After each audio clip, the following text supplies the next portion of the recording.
तो दुर्योधन पत्र पढ़ करके यज्ञ में शामिल होने आया। यज्ञ में शामिल हुआ, लेकिन महल जब देखे तो वो अंदर ही अंदर जल गया।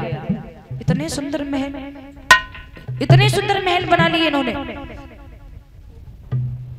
फिर दिमाग में आया ऐसा तो नहीं कि बाहर से ही सजावट कर दी हो, अंदर कुछ न हो। इधर भैया द्रौपदी अट्टारी पर घूम रही है। दुर्योधन सोचने लगा चलो अंदर महलों में घुस के देखते हैं। और जैसे ही अंदर घुसा तो उसे नहीं मालूम था कि महलों के अंदर करामात है। करामात एक क्या रखी थी, जहां जल वहां थल, जहां थल वहां जल, यानी ठीक उल्टा दिखाई देता था।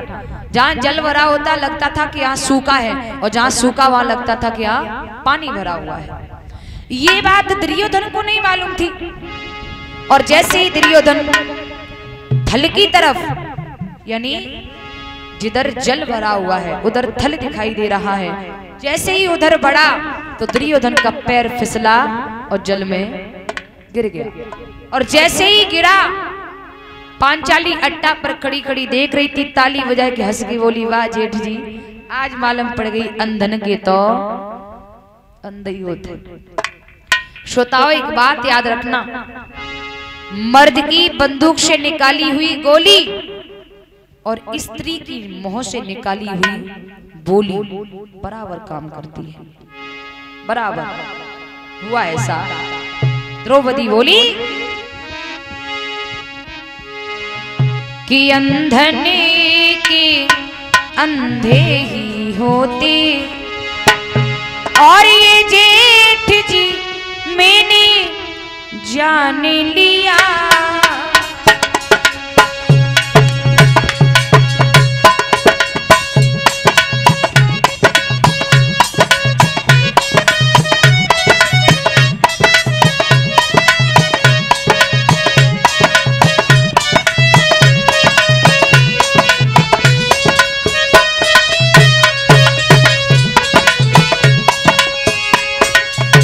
द्रौपदी बोली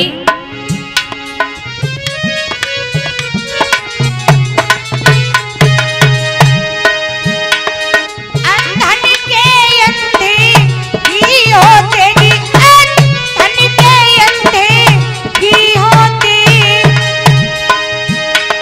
ये जेठ जी मैंने जान लिया।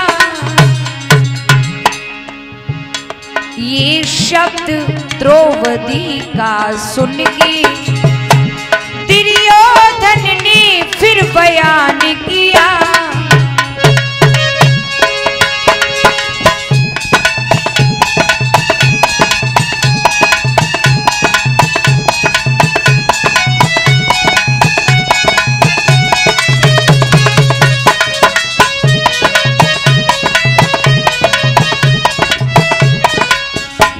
भैया दुर्योधन ने जैसे ही सुना कि द्रौपदी ने कहा कि अंधों के अंधे ही होते हैं, लेकिन महाराज कहा तो ये गया है सत्यमपि भाषित पर पीड़ा कर्म पचः। दूसरे को दुखदाई वचन, दूसरे को दुखदाई वचन हमें आपको सत्य होते हुए भी नहीं बोलना चाहिए। ये शब्द द्रौपदी का सुन के, शब्द द्रौपदी का सुन के हृदय में चुभी कटारी है। बोला दुर्योधन तो इस सभा में नंगो नहीं कर दो, तो दुर्योधन नहीं बलधारी है।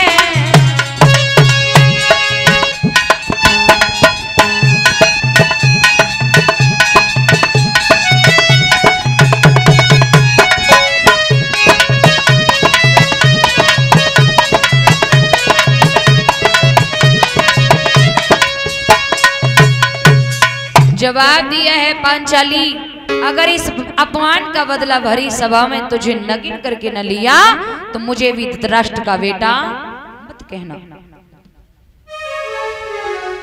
ये द्रौपदी पांचाली कैसे कहलाई? देखिए, द्रौपदी के पिता राजा द्रुपद ने यह प्रण किया था कि जो उन्होंने अपने यहाँ एक मछली ऊपर टांग दी थी और ठीक उसी की आकृति उसमें दिखाई दे रही थी नीचे, तो उस आकृति में देख करके उस मछली की आंख में तीर मारना था। सभी राजा असफल हो गए, लेकिन अर्जुन जी उसकी आकृति, उसकी परछाई में देख करके और मछली की आंख में तीर मार करके द्रौपदी को जीत के लाए थे स्वयंवर में से। घर पर आए, कुंती को आवाज लगाई, माँ माँ कुछ लेके आया हूं। माँ कहने लगी क्या लाए? अरे माँ आ तो सही, देख तो सही, कुछ चीज लेके आया हूं। तो माँ ने कह दिया बेटा क्या लाए हो? पांचों भाई बांट लो ना। है? तो ये पांचों पांडव माँ के इतने बड़े आज्ञाकारी थे, इन पांचों ने द्रौपदी को एक्सेप्ट किया। तब से जब द्रौपदी पांचाली कहलाई, तब से द्रौपदी पांचाली कहलाई महाराज। दुर्योधन ने प्रण किया कि पांचाली इस अपमान का बदला भरी सभा में मैंने तुझसे नगिन करके नहीं लिया, तुझे नगिन करके नहीं लिया तो मुझे भी धृतराष्ट्र का बेटा मत कहना। इतना कह के पैर पटकता हुआ चला आया। हस्तिनापुर आया, मामा शकुनी ने उदास देखा। मामा शकुनी कहने लगा क्या हुआ भांजे? माँ माँ माँ माँ मामा के अंदर माँ की डबल ममता होती है। मामा के अंदर माँ की माँ और माँ डबल ममता होती है। मामा 1000 उपाय करेगा अपने भांजे को खुश करने के लिए, 1000 उपाय करेगा।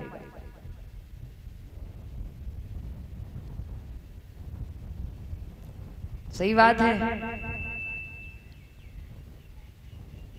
बच्चे का मामा बाप का साला, बच्चे का मामा बाप का शाला। आकृति ने पढ़कर देख लिया सब और ये एक घोटाला है नाक में दम जी जाओगे और सालों ने गजब कर डाला है? मामा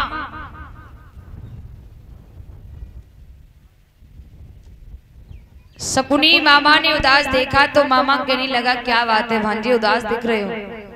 दुर्योधन कहने लगा मामा कुछ मत पूछो। बोले हुआ क्या?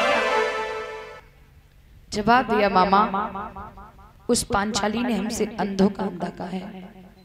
मामा जब तक इस अपमान का बदला मैं उस पांचाली से नहीं ले लूंगा ना, तब तक चैन में बैठने वाला नहीं हूं। मामा हंस के बोलो जब ते मामा है तो चिंता फिर क्या बात की है? क्या? बोले हाँ। एक काम करो भांजे। बोले क्या? पांचों पांडवों को किसी तरह से जुआ खेलने के लिए इंद्रप्रस्थ से हस्तिनापुर बुला लिया जाए। दुर्योधन कहने लगा मामा आप ये क्या कह रहे हैं? जुआ खेलने में मैं तो इतना माहिर हूं नहीं, मेरी पेश नहीं जाएगी पांडवों के सामने। मामा कहने लगा अरे बाबरे मेरी बात तो सुन सही, तेरी तरफ से पासा मैं फेंकूंगा और पांडवों की तरफ से किसी एक से पासा फेंकवा लूंगा। और तुझे मालूम है कि तेरा मामा जुआ खेलने में कितना माहिर है, अच्छे अच्छों की पेश नहीं जाती है। बोले मामा ये बात ठीक है। शकुनी के कहने पर पत्र लिखा, पत्र लिखकर के दासी पुत्र विदुर को दिया। विदुर जी पत्र लेकर के चले। विदुर जी को जब ये मालूम पड़ा कि ये पत्र जुआ खेलने के लिए लिखा गया है तो विदुर जी को अच्छा नहीं लगा। विदुर जी पत्र लेकर के धृतराष्ट्र के पास आए। धृतराष्ट्र से कहा है कि भैया आप दुर्योधन को समझा दो कि वो मान जाए, वो जुआ का खेल न खेले, क्योंकि जुआ का खेल विनाशकारी है, हमारे परिवार का नाश कर देगा। भाई भाई में बैर पड़ जाएगा भैया, बैर पड़ जाएगा। धृतराष्ट्र ने दुर्योधन को बुलाया, बहुत समझाया, लेकिन जब दुर्योधन नहीं माना तो अंत में दुर्योधन को जुआ खेलने की आज्ञा दे दी। पत्र लेकर के विदुर जी पहुंचे हैं इंद्रप्रस्थ। जो नगरी बसाई थी ना उसका नाम रखा है इंद्रप्रस्थ, आज कहते हैं उसे दिल्ली, दिल्ली। पांडवों ने पत्र पढ़ा तो आपस में बातें करने लगे कि भैया ये जुआ का खेल तो परिवार का नाश कर देगा, विनाश कर देगा, ये मुझे कहीं तक ठीक नहीं लग रहा है। क्या? बोले हाँ। जब ये बात कही कि ये मुझे ठीक नहीं लग रहा है, तो भीम कहने लगे भैया युधिष्ठिर एक बात बताएं। बोले हाँ। अगर पत्र यहाँ तक आया है तो धृतराष्ट्र ताऊ की अनुमति से ही आया होगा, ऐसे नहीं, और उनकी अनुमति से पत्र आया है और हम नहीं जाएंगे तो हो सकता है वो हमसे नाराज हो जाएं। चलना तो है। पांचों पांडव द्रौपदी को लेकर के आए, द्रौपदी को महलों में छोड़ा और खुद सभा में आए। मामा को राम जोहार किया, कहिए मामा कैसे याद किया? मामा कहने लगा भांजे दिल करता है कि आज कुछ खेल हो जाए। बोले खेल? बोले हाँ। क्या खेल खेलोगे? भांजे दिल करता है कि आज जुआ का खेल हो जाए। जुआ का खेल? बोले हाँ। युधिष्ठिर कहने लगे मामा आप ये क्या कह रहे हो? जुआ का खेल परिवार का नाश कर देगा, विनाश हो जाएगा। मामा सोचने लगा ये तो जाल से निकला जा रहा है, क्या किया जाए?